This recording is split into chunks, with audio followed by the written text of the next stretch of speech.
السلام علیکم. زویب خان کاکړ صاحب په خدمت کې حاضر یم. څنګه چې تاسو ته معلومه ده د ګیس پریشر چې کومه مسله ده، تمام علاقې والا ما سره رابطه کړې ده چې د ګیس پریشر مسله ده.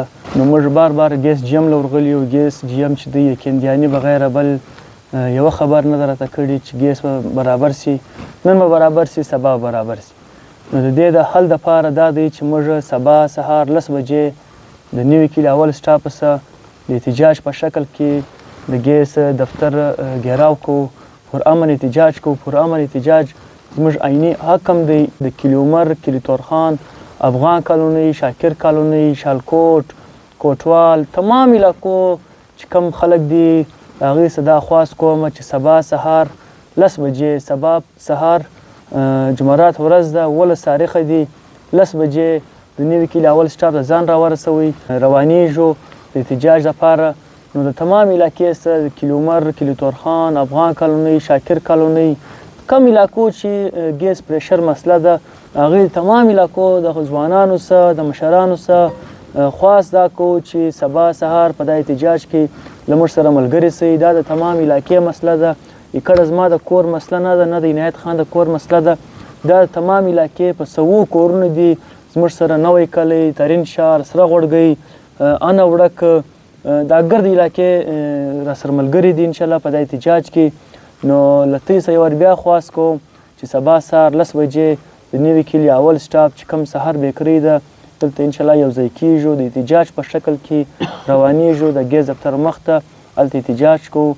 د زویب خان ډېر شکریا ادا کوو چې زموږ دا کوم چې د ولس غږ تحریک په نامه باندې موږ د ګیس د ناروا لوډشیډینګ په خلاف باندې چې کوم احتجاج سبا موږ د نوي کلي څخه وځو، د ګیس د دفتر د انتظامیه او د هغه د ناروا لوډشیډینګ په خلاف باندې چې کوم مظاهره کوو.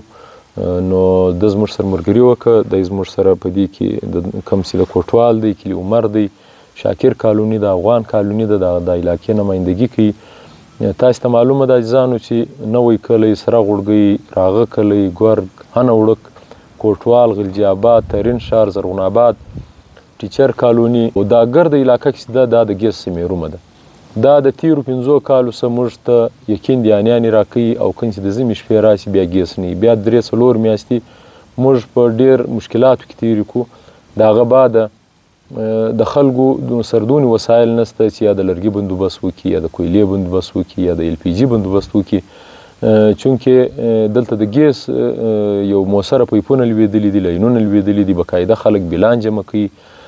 لیکن د ګیس پایپونه شته خو ګیس نشته پکې. کله موږ د غټ لاین په نامه باندې خطا کوي چې موږ سره مذاکرات وکړي، هغه لاین تر اوسه پورې نه دی مکمل. 12 انچ لاین چې د تیرو 3 کالو څخه کار شروع دی، د هغه چې کوم پیمنټ دی هغه هم ګیس ډپارټمنټ ته سوی دی، لیکن دا علاقه تر ګیس څخه میرومه ده. نو د دې وار او د نور وختو د احتجاج به انشاءالله ډېر فرق وي. فرق په دې چې د دې وار نه موږ په مذاکرات خطا کیږو، نه موږ په یقین دیانیانو باندې مزید خطا کیږو. خلک چې دي دا یو ژوندی قوم دی، باشعوره قوم دی، خلک خپل حق غواړي او د حق د راوتلو طریقه زموږ هم زده ده. هم د خپل حق د غوښتنې موږ حق لرو او پر امن احتجاج موږ ته آیین و قانون د دې شی حق راکوي چې موږ خپل احتجاج وکړو، ریکارډ یې کړو. تر هغه ټیمه پورې به دا احتجاج موږ کوو تر څو پورې موږ خپل د ګیس حق نه ترلاسه کړی.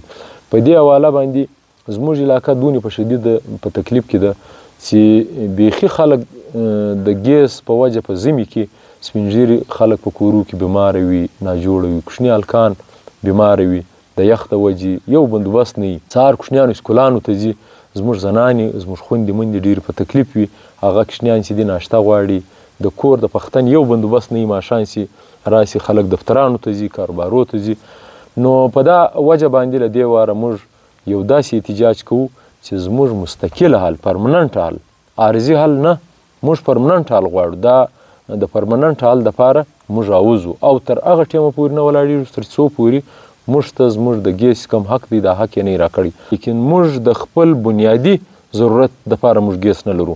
نو دا زموږ یو آییني حق دی چې ته اوله وارې زما ګیس را پوره کړې. نو د دې دپاره سبا سهار پر 10 بجې د نوي کلي د اول سټاپ ته به دا ځای به موږ روانېږو. د ګیس انتظامیه په خلاف به یو ډېر په غټ تعداد باندې به موږ احتجاج کوو او دا احتجاج به تر هغه ټیمه پورې جاري وي چې تر څو پورې زموږ چې کوم آیني چې زموږ مسله تر څو پورې نه حل شوې دا احتجاج به جاري وي. ډېره مننه.